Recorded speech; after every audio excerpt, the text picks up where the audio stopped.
Sanibonani nonke sizwe sakithi, ngiyathemba ngiyaphila bafowethu. Igama ngoMsimiso ngoKhumalo. Ngokukhethelekile-ke ngicela ukudlulisa ukubingelela kubhuti Khuzani.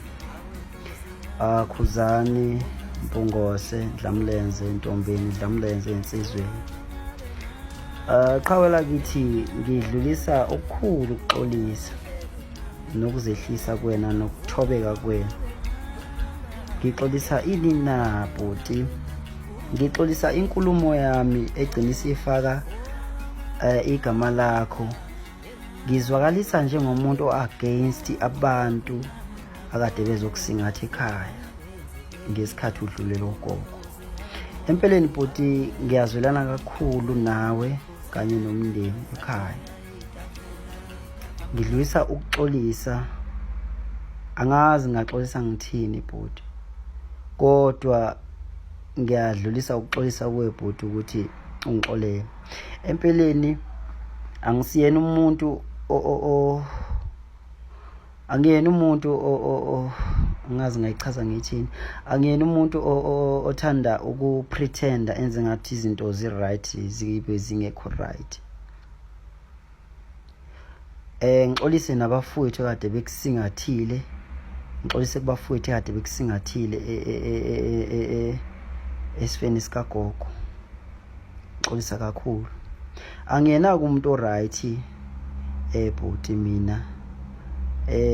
Angiyena, sengithi angiyena umuntu o-right, angiyena umuntu opretendayo wenza ngathi yonke into right. Nginesilonda enhlizweni yami.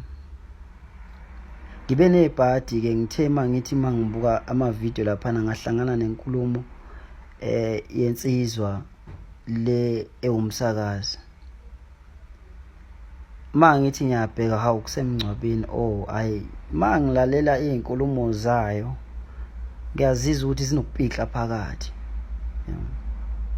Ngiyaxolisa, ngicabanga ukuthi akusikho kokuqala ngiqhaqhamuka noma mhlambe ngithuka sengikhuluma amagama alumelayo noma anenhlabathi nenhliziyo mina eshashaya ukuthunukala. Empeleni leyansizwa leyana angiyithandi.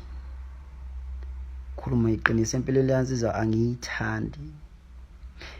Uhlumeze kakhulu umoya wami, inhliziyo yami mangiyibheka iyalimala kakhulu. Why ngisho kanjena? Leyansizwa ingumsakazi wokuqala owalimaza umculo kaMaskandi. Ingumsakazi wokuqala ukucindezela abaculi abaneziphiwo. Leyansizwa izizathu sokuthi abaculi abaphiwe bengaphumeleli. Angisho kabi, kodwa ngiye ngithi mangiyibheka ngizizwe ngingajabulile.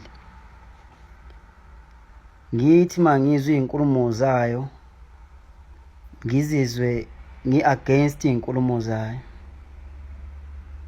Leyansizwa leyana